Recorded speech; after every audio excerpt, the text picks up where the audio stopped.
Hello everyone. तर आपण आज बघणार आहोत ॲक्वॅटिक इकोसिस्टीम.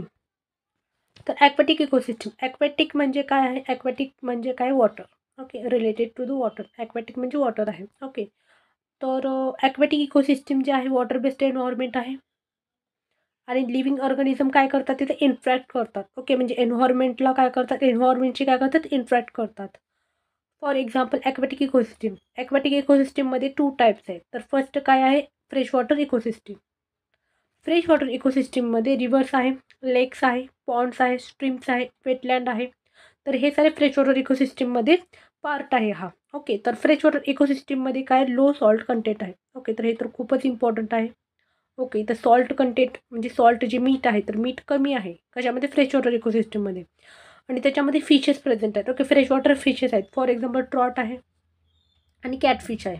ओके, आणि फ्रेश वॉटर इकोसिस्टीममध्ये ॲम्फिबियन आहे. ॲम्फिबियनमध्ये फ्रॉग आहे आणि सॅलमेंडर. ओके, आणि त्याच्यामध्ये फ्रेश वॉटर इकोसिस्टममध्ये एक तर ॲनिमल्स प्रेझेंट आहेत आणि दुसरं काय? ॲक्वॅटिक प्लांट्स प्रेझेंट आहेत. For example water lily. Okay, तर वॉटर लिली फ्रेश वॉटरमध्ये सापडतात. ओके, आणि नेक्स्ट काय? मायक्रो ऑर्गॅनिझम तर आहेतच आहे ते. नेक्स्ट बघूया आपण कंपोनंट बघूया. ओके, तर आत्ता आपण बघितलेलं आहे फ्रेश वॉटर इकोसिस्टीम आणि सेकंड काय? Marine ecosystem. मरीन इकोसिस्टीममध्ये काय? ओशियन आहे, सीज आहे, इस्चोरीज आहे आणि कोरल रीफ आहे. ओके, तर फॉर एक्झाम्पल आपल्या इंडियामध्ये. ओके, तर इंडियामध्ये सी आहे. फॉर एक्झाम्पल अरेबियन सी आहे. ओके, तर महाराष्ट्रामध्ये तर आहेच. ओके, अरेबियन सी आहे. ओके, आणि ओशियन, इंडियन ओशियन पण प्रेझेंट आहे. ओके, इंडियाचा मॅप साऊथ तिकडे तमिळनाडूच्या साऊथच्या पार्टला जे आहे ओशियन प्रेझेंट आहे इंडियाला. ओके, इस्चोरीज आहे आणि कोरल रीफ आहे आणि त्यामध्ये जे आहे हाय सॉल्ट कंटेंट आहे. ओके, तर हे लक्षात ठेवायचं की मरीन इकोसिस्टीममध्ये काय? सॉल्ट कंटेंट किती आहे? हाय आहे. ओके, आणि त्याच्यामध्ये पण खूप सारे स्पेसीज आहेत. फॉर एक्झाम्पल फिशमध्ये काय? शार्क अँड ट्यूना आहे. आणि मरीन मॅमल्स कोण आहे? एकतर वेल्स अँड डॉल्फिन आहे आणि हे कुठं? मरीन इकोसिस्टममध्ये फाउंड होतात. नेक्स्ट काय? प्लॅन्क्टॉन. ओके, तर प्लॅन्क्टॉनमध्ये किती किती टाईप्स आहेत? 2 टाईप्स आहेत. फर्स्ट काय? फायटोप्लॅन्क्टॉन आहे आणि सेकंड आहे झू प्लॅन्क्टॉन. तर फायटोप्लॅन्क्टनमध्ये काही प्लांट्स आले त्याच्यामध्ये. ओके, आणि झू प्लॅन्क्टनमध्ये काही इन्सेक्ट आहेत. ओके, तर नेक्स्ट बघूया आपण की कंपोनंट.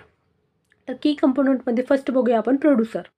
तर प्रोड्युसर म्हणजे काय? प्लांट्स. ओके, प्लांट्स म्हणजे the organism that create the on food through the photosynthesis. Okay, तर सगळ्यात पहिले जे आहे फोटोसिंथेसिस प्रोसेस होतात कुठं? वॉटरमध्ये. ओके, तर वॉटरमध्ये काय केलं जातं? सगळ्यात पहिले फोटोसिंथेसिस होतं. कारण तिथं सनलाईटचा यूज करतात. ओके, सनलाईटचा यूज करून जे आहे ॲक्वॅटिक प्लांट आहे तिथं, त्या ॲक्वॅटिक प्लांट काय करतात? To prepare their own food. Okay, आणि फॉर एक्झाम्पल अल्गी. ओके, तर त्याला म्हणतात प्लांट्स या प्रोड्युसर असे म्हणतात. प्रोड्युसरचं एक्झाम्पल काय? प्लांट्स आहेत. ओके, तर नेक्स्ट काय? Consumer. Okay, the organism that feed on the producer or the other consumer. Okay, म्हणजे फॉर एक्झाम्पल स्मॉल फिश आहे. ओके, तर स्मॉल फिश जे आहे तर त्याला जे मोठे जे फिश आहेत. ओके, तर बिग फिश स्मॉल फिशला खातात. तर ते काय? कंझ्युमर आहेत. ओके, आणि नेक्स्ट काय? कार्निवोर. तर कार्निवोरमध्ये काय? एक्झाम्पल शार्क आहे. ओके, नेक्स्ट आहे डिकम्पोजर. ओके, तर डिकम्पोजरमध्ये काय? डिकम्पोज म्हणजे काय आहे की सगळ्यात पहिले जे डिके मॅटर आहे.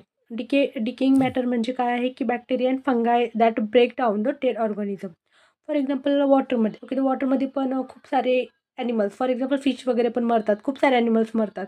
तर ते मेल्यानंतर तर तिथं काय केलं जातं? बॅक्टेरिया अँड फंगाय तिथं त्याला ब्रेकडाऊन केलं जातं. ओके, त्याला म्हणतात डिकम्पोज करणे.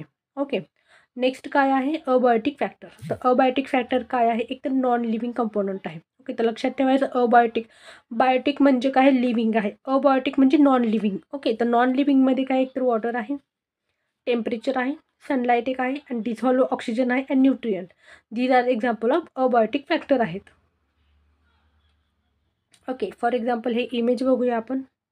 अंडर वॉटर जे आहे ॲक्वॅटिकमध्ये खूप सारे ॲनिमल्स आहेत. ओके, ॲनिमल्स प्रेझेंट आहेत, स्मॉल फिशेस प्रेझेंट आहेत. ओके, आणि प्लांट्स पण आहेत. हे कोरल रीफ आहेत. ओके, तर कोरल रीफ आहे हे, आणि सनलाईट पण आहे. तर सनलाईट काय? अबायोटिक फॅक्टर आहे आणि प्लांट्स ॲनिमल्स हे तर लिव्हिंगच आहेत. ओके. ओके, तर नेक्स्ट बघूया आपण importance of the aquatic ecosystem. तर एक ॲक्वॅटिक इकोसिस्टीम इम्पॉर्टंट का आहे की फर्स्ट काय? बायोडायव्हर्सिटी. ओके, तर बायोडायव्हर्सिटी म्हणजे काय आपल्या इंडियामध्ये या ओशियनमध्ये तर wide range of the species present आहेत. खूप सारे प्लांट्स पण प्रेझेंट आहेत आणि खूप सारे ॲनिमल्स प्रेझेंट आहेत. ओके, तर त्याला म्हणतात बायोडायव्हर्सिटी. ओके, नेक्स्ट काय क्लायमॅटिक रेग्युलेशन. ओके, तर सगळ्यात पहिलं ओशियन. तर ओशियनमध्ये काय आहेत, कार्बन स्टोरेज प्रेझेंट आहे. ओके, तर सगळ्यात पहिलं आपल्याला हे लक्षात पाहिजे की ओशियनमध्ये काय आहे, कार्बन स्टोरेज तिथे केलं जातं. कशामध्ये? ओशियनमध्ये. ओके, आणि ते रेग्युलेट काय करतं? Earth temperature. ओके, तर अर्थ टेम्परेचर जे आहे तर ते रेग्युलेट केलं जातं. नेक्स्ट काय? Human use. ओके, तर आपल्याला माहीतच आहे की आपल्याला ओशियन या सीपासून आपल्याला खूप सारे फूड आयटम मिळतात. फॉर एक्झाम्पल फिश मिळतं आपल्याला, क्रॅब आहे, खूप सारे लोक क्रॅब खातात. ओके, तर अजून यूज काय? एनर्जीसाठी पण यूज करतात. For example hydro power. Okay, तर हायड्रो पॉवरचा पण यूज केलं जातं, इलेक्ट्रिसिटी जनरेशनसाठी केलं जातं.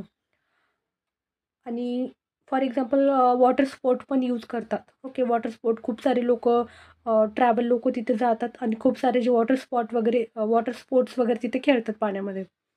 तर ते इम्पॉर्टंट आहे आपल्यासाठी.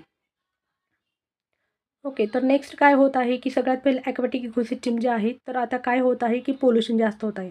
फॉर एक्झाम्पल वॉटर पोल्युशन होत आहे. ओव्हर फिशिंग करतात. ओके, तर फिशिंग जी लिमिटेड केलं पाहिजे तर अनलिमिटेड करायला लागलेत, तर त्याच्यामुळे ओव्हर फिशिंग होत आहे. नेक्स्ट आहे क्लायमेट चेंज होत आहे, टेम्परेचर खूप वाढत आहे. नेक्स्ट हॅबिटॅट डिस्ट्रक्शन होत आहे.